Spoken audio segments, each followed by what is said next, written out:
Hi, my name is Tom Joyce.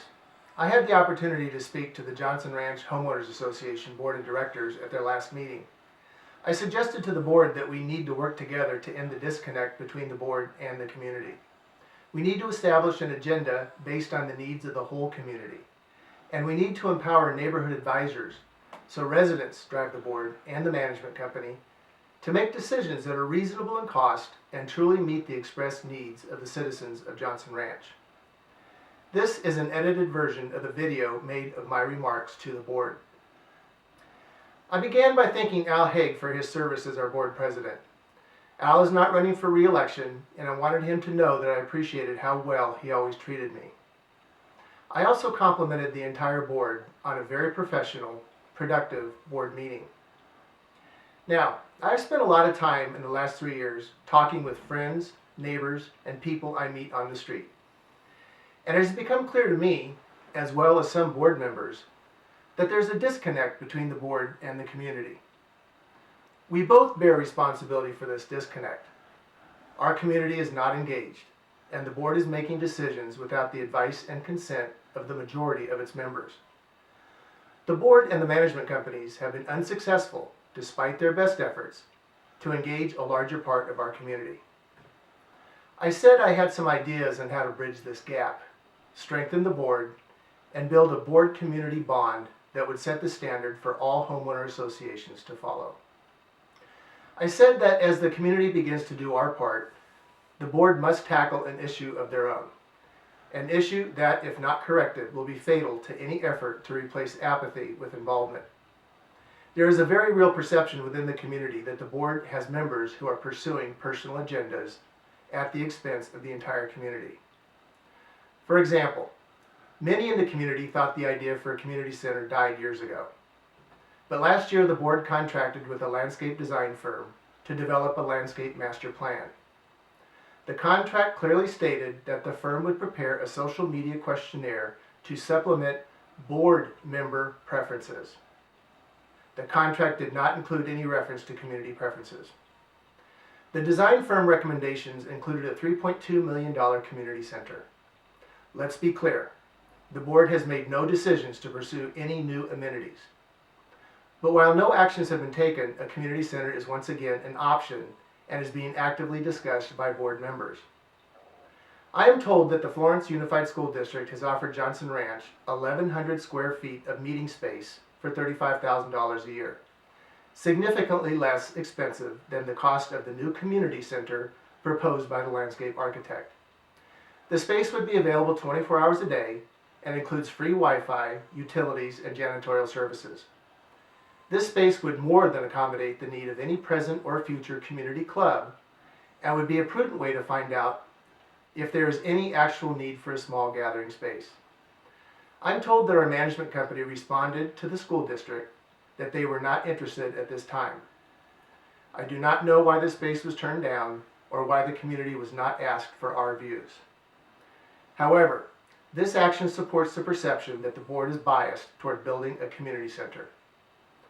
I next discussed 2 emails sent from a current board member to some residents. In the first, the board member was encouraging recipients to vote for an amenity included in the recent amenity survey.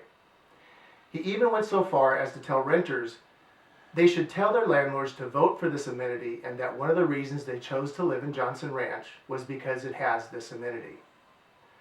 The second email from the same board member told who he voted for in the board election. He stated that he believed these candidates would help him get the amenity, quote, we so desperately need, unquote. He also recommended a no vote on expanding the board from 5 to 7 members, stating that the current 5 is working just fine. Now, I don't know if these emails are proper. I don't know if they're ethical. I don't know if they violate the board's own standards of conduct. Those questions are for the board to decide, and I trust they will report back to the community on their decisions and reasoning at the earliest possible time. My question is simply this: should board members conduct themselves in a manner which may prejudice decisions contrary to the wishes of the residents? I also know that even though no action has been taken to even consider this amenity, these emails show a member of the board who is doing everything he can to influence an election to be sure he has a majority to keep his power and get funding for his pet project. Investment decisions, especially at this level, must be determined by the community and not by board member pet projects. I suggested the board review these emails and possibly seek outside counsel to ensure that they do not contain anything that would affect the current board election. I said that at a minimum they should check with the nominating committee to see if they would sign off on the election considering these emails. Now, I trust there are no other emails from board members trying to influence people and promote pet projects.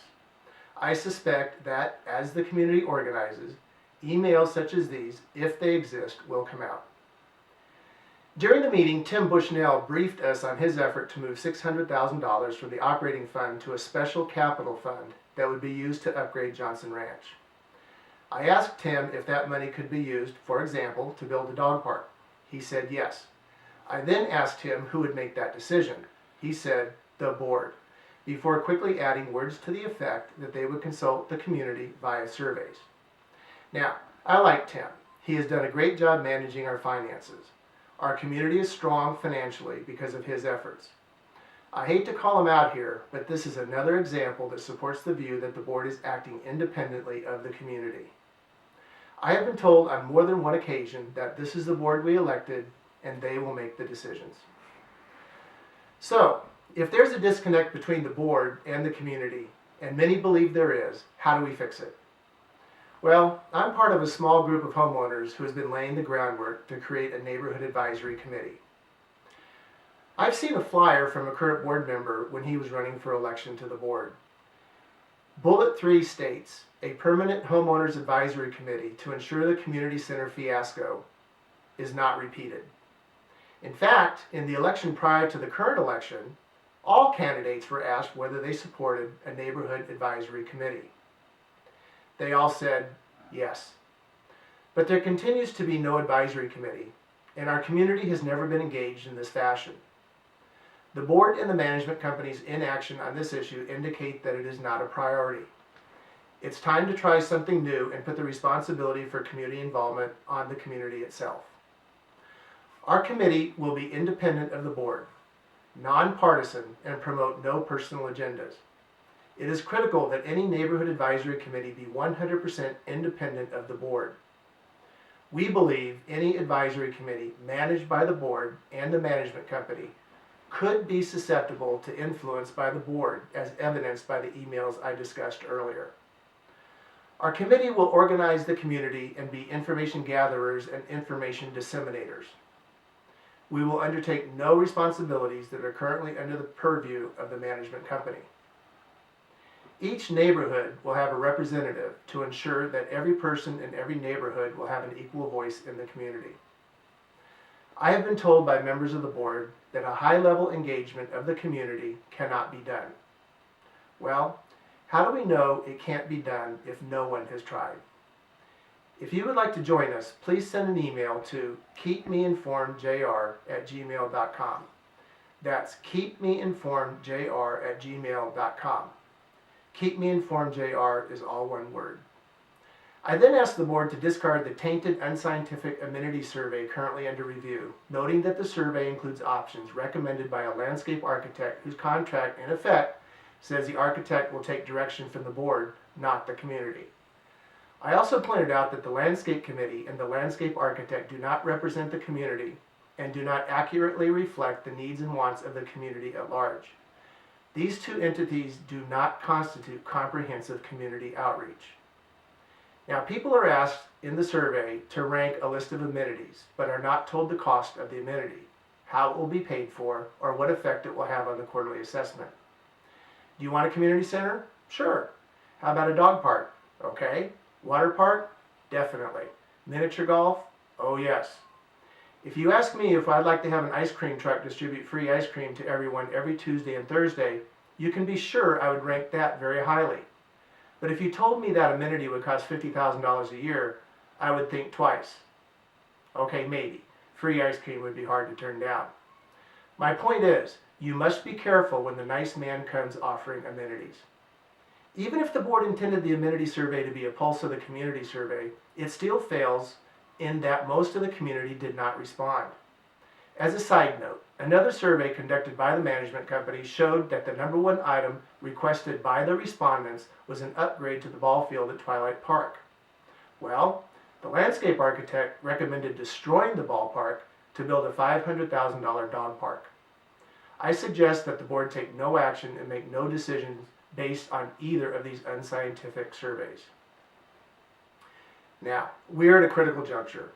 While no decisions have been made about major expenditures, there are board members that are actively advocating to implement projects like those proposed by the landscape architect. In fact, some board members are suggesting that the association borrow the $6 million these projects would cost and complete them as soon as possible. I know this is not realistic, but it is being discussed.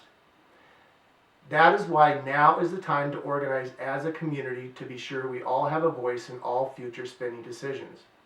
We need to work together to end the disconnect between the board and the community, establish an agenda based on the needs of the community, and establish and empower neighborhood advisors so residents drive the board and the management company to make decisions that are reasonable in cost and truly meet the expressed needs of the citizens of Johnson Ranch. In short, it is time for real community engagement.